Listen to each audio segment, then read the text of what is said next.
Hello guys, welcome to back my YouTube channel.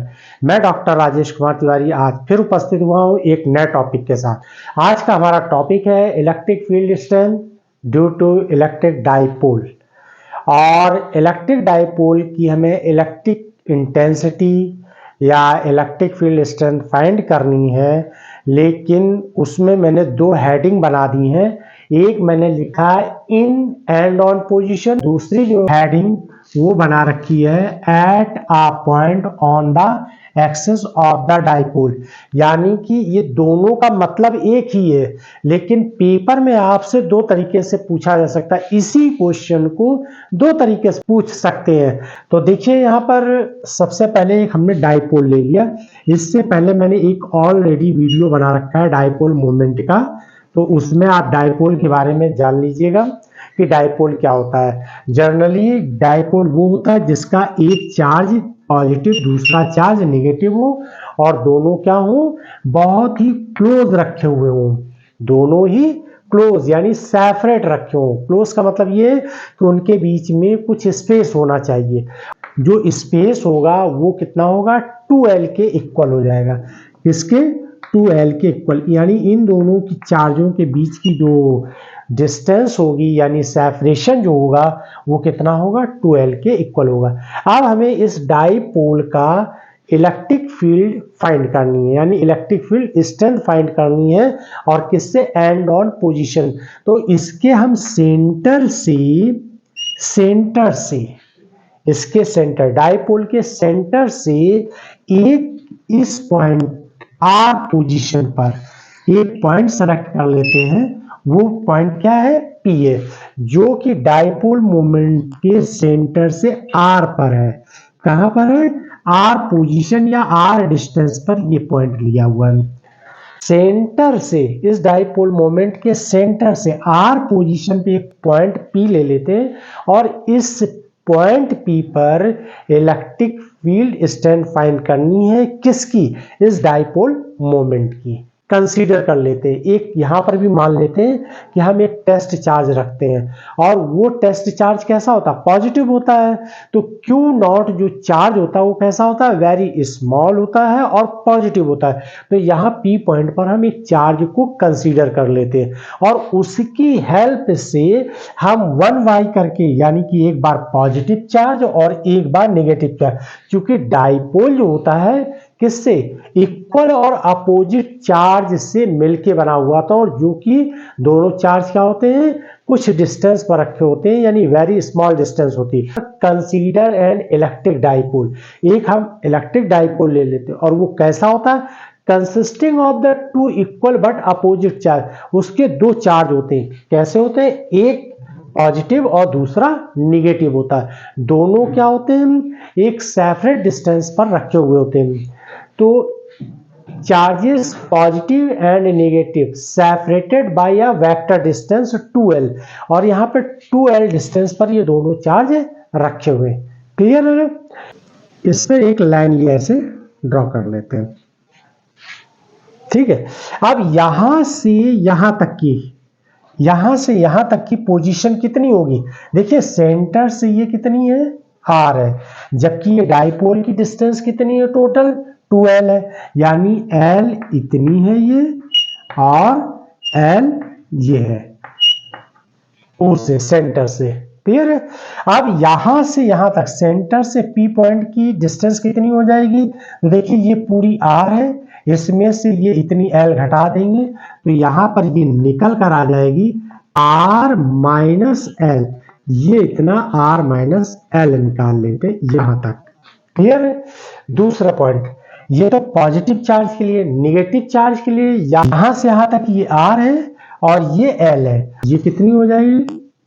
ये हो जाएगी R प्लस L हो जाएगी। यानी नेगेटिव चार्ज के लिए पॉइंट नेगेटिव चार्ज और पॉइंट P के बीच की डिस्टेंस कितनी हो जाएगी? R प्लस L हो जाएगी। जबकि पॉजिटिव चार्ज के लिए डिस्टेंस कितनी हो जाएगी? R माइनस L हो जाएगी। क्लियर है? अब यहां पॉइंट P पर इलेक्ट्रिक फील्ड स्ट्रेंथ फाइंड कर लेते हैं। तो देखिए इलेक्ट्रिक फील्ड स्ट्रेंथ किसके लिए? पॉजिटिव चार्ज के लिए। ये पॉजिटिव चार्ज है, यहां पर एक टेस्ट चार्ज कैसा है, कैसा लेते हैं, पॉजिटिव लेते हैं। जब ये भी पॉजिटिव है, यहां पर भी पॉजिटिव है, तो कैसा लगेगा, रिपल्सन फोर्स लगेगा। कैसा फोर्स लगेगा, रिपल्सन फोर्स लगेगा। तो रिपल्सन फोर्स यानी कि आउटसाइड, यानी ये E1 हो जाएगा।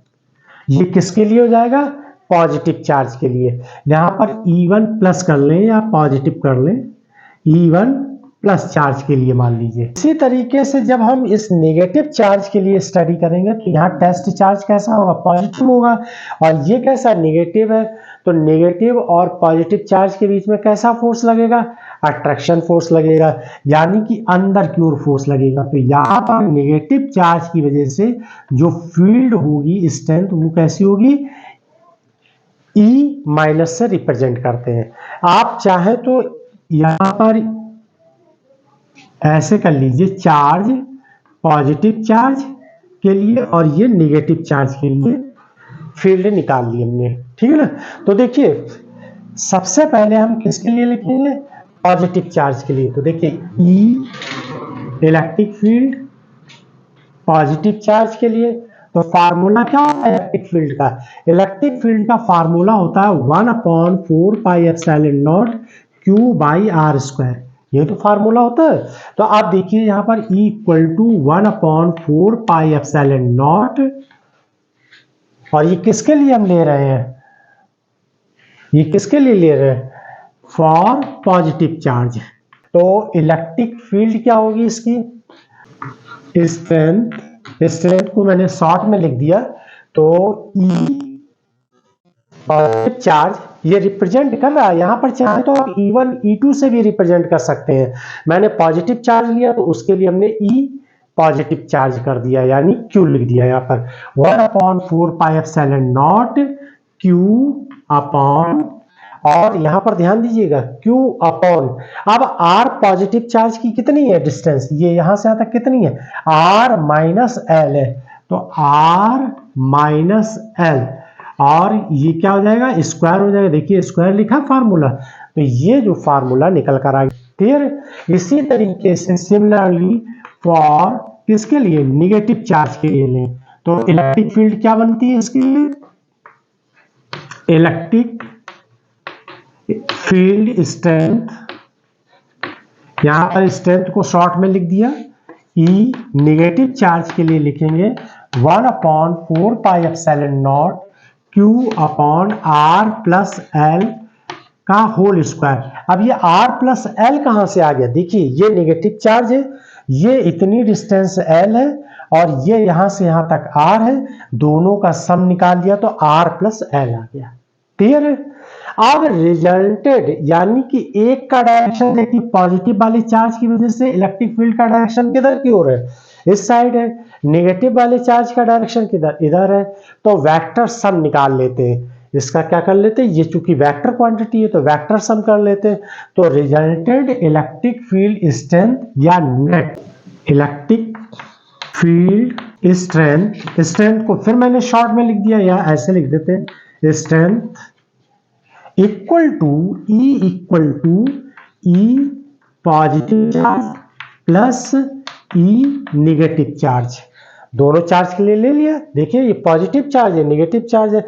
अब इन दोनों की वैल्यू उठा के पुट कर दीजिए, ये वैल्यू यहां पुट कर दीजिए और ये वाली वैल्यू यहां पुट कर दीजिए, ठीक है। अच्छा, अब इसमें एक इंपॉर्टेंट चीज और भी है कि ये देखिए नेगेटिव चार्ज है, तो यहां पर ऐसे नेगेटिव ले लीजिए, नेगेटिव चार्ज है तो नेगेटिव साइन विद साइन आएगा, ये माइनस क्यू लिख लिए, क्लियर है। आप फार्मूला पुट करिए, ये value 1/4πε0 Q R minus L, ये स्क्वायर हो जाएगा, माइनस 1/4πε0 Q अपॉन R, और ये साइन क्या है, R प्लस L स्क्वायर। अच्छा, कुछ जगहों पर क्या किया बताया गया कि ये अपोजिट है, तो यहां माइनस साइन लगा दीजिए। फिर उन्होंने कहा किसको किससे माइनस कर दें, किसको किससे माइनस कर दें, कौन बड़ा है, ये वैल्यू बड़ी है कि ये वैल्यू बड़ी है, E पॉजिटिव बड़ी है कि E नेगेटिव बड़ी है। तो आप यहां ध्यान दीजिएगा, E ये क्या r माइनस एल लिखा है कि नहीं लिखा है, और ये r प्लस एल लिखा हुआ है। तो देखिए यहां पर ध्यान दीजिएगा, r प्लस एल बड़ा है कि r माइनस एल बड़ा है, तो r माइनस एल छोटा होगा तो E पॉजिटिव की वैल्यू बड़ी हो जाएगी, यानी पॉजिटिव चार्ज की वैल्यू बड़ी हो जाएगी। और देखिए यहां पर r प्लस एल ये बड़ा है कंपेयर टू, तो इसकी वैल्यू छोटी हो जाएगी। तो इस तरीके से भी निगेटिव साइन यूज कर सकते हैं, डिफरेंस निकाल सकते हैं। क्लियर है ना। तो अब आगे देखिए, यहां पर 1/4 पाई एप्सिलॉन नॉट और Q, ये तो कॉमन हो गया, Q/4 पाई एप्सिलॉन नॉट क्या हो जाएगा, कॉमन आ जाएगा ब्रैकेट के अंदर। अब देखिए इसको कैसे कर ले, 1/r minus L whole square minus r plus L whole square, और ये ब्रैकेट ऐसे बंद कर दिए। क्लियर है। अब इसको आगे सॉल्व कर लेते हैं। E equal to 1/4 pi epsilon naught, और यहां पर ऊपर Q लिख दीजिए। ये देखिए Q 1/4 पाई एप्सिलॉन नॉट। अब ये जो ब्रैकेट के अंदर लिखा है इसको सॉल्व कर लेते हैं। तो देखिए एक ब्रैकेट में नीचे क्या लिखा है, r माइनस एल का होल स्क्वायर, और दूसरे ब्रैकेट में क्या लिखा है, r प्लस एल का होल स्क्वायर। इसको एलसीएम लेके सॉल्व कर लीजिए। तो एलसीएम लेके सॉल्व करेंगे तो r प्लस का whole square, r minus L का होल स्क्वायर, और इसको सॉल्व करेंगे तो r प्लस एल का whole square minus r minus L का whole square equal to 1/4 pi epsilon naught. ये तो ऐसे लिख दिया, और ऊपर का ये ब्रैकेट खोल लीजिए, तो r square plus L square plus 2rl, ये तो ये वाला ब्रैकेट खोल दिया। देखिए r square plus L square 2rl, फिर माइनस का साइन। आप जो सेकंड वाला ब्रैकेट खोलेंगे तो उसमें सारे साइन कैसे हो जाएंगे, चेंज हो जाएंगे। वो क्या लिखा है इसमें, r माइनस एल का होल स्क्वायर है, तो r square plus L square minus 2rl हो जाएगा। लेकिन यहाँ पर माइनस साइन लगाया तो क्या हो जाएगा, पूरा का पूरा आगे के साइन चेंज हो जाएंगे। और नहीं तो आप ऐसे कर लीजिए, अगर आप minus r square plus L square minus 2rl, ये ब्रैकेट, और नीचे देखिए एक ब्रैकेट में r प्लस एल लिखा है, दूसरे ब्रैकेट में क्या लिखा है, r माइनस एल लिखा है। जब एक ब्रैकेट में a प्लस बी होता है और दूसरे ब्रैकेट में a माइनस बी होता है तो क्या हो जाता है, a square minus B square हो जाता है। ठीक है। और जब यहां पर स्क्वायर लगे हो तो ये पूरा होल स्क्वायर बन जाएगा बीच में। क्लियर है ना। तो इसी तरीके से r प्लस एल लिखा है, एक में r माइनस एल लिखा हुआ, तो इस जगह इसी फार्मूले की हेल्प से r minus r square L square, r square minus L square, और ये होल स्क्वायर हो जाएगा। क्लियर है। Equal to 1 Q/4 pi epsilon naught, E equal to Q/4 pi epsilon naught. नीचे वाले टर्म को ऐसे लिखा रहने दिए, r square minus L square का होल स्क्वायर, और ऊपर वाले में ब्रैकेट खोलेंगे तो देखिए ब्रैकेट खोलेंगे तो ये माइनस हो जाएगा, r square minus L square minus, लेकिन ये माइनस का प्लस का साइन हो जाएगा। तो देखिए ये जब r स्क्वायर माइनस होगा तो ये प्लस का कैंसिल हो जाएगा, ये एल स्क्वायर प्लस का है, यहाँ पर एल स्क्वायर निगेटिव है तो कैंसिल हो जाएगा, और यहाँ पर ये प्लस का साइन होगा और ये दोनों ऐड हो जाएंगे, तो आ जाएगा यहाँ पर 4rl। ये वैल्यू जो है फाइनली निकल कर आ जाएगी। क्लियर है। और E इक्वल टू Q, और इसको जो 4rl लिखा हुआ है इसको लिख दीजिए आप 2l, एक ब्रैकेट में बना दीजिए, और 2r दूसरे ब्रैकेट में।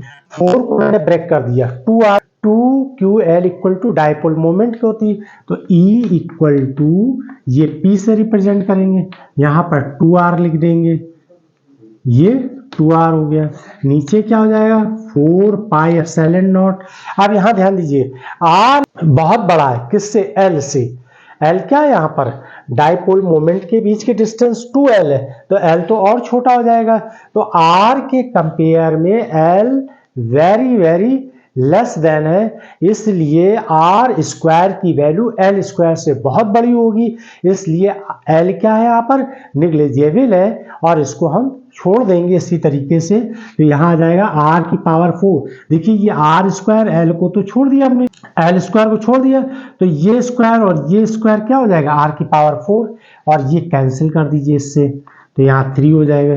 तो E इक्वल टू कितना हो जाएगा 2p/4πε0 r की पावर q, ये वैल्यू निकलकर आ जाएगी और यूनिट क्या होगी न्यूटन बाई कूलम।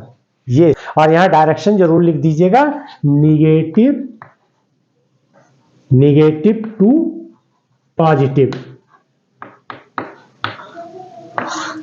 डायरेक्शन कैसा होगा नेगेटिव चार्ज से पॉजिटिव चार्ज की ओर होगा, या यूं कह लीजिए O से P की ओर, O से यानी सेंटर O से किधर की ओर होगी P की ओर होगी।